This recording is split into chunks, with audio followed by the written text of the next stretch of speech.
Good morning, my name is Greg LaRue. I'm representing Decimoni Construction. We handle basically the construction projects in and around Accra.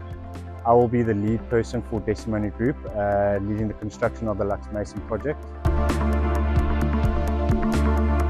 The project, we received our contract award in January 2026. We mobilized up within the week of receiving the contract award.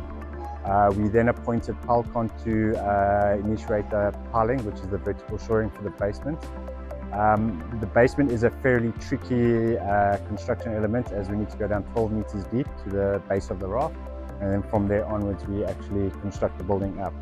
The project timeline is 646 working days, so we're due for completion in 2028.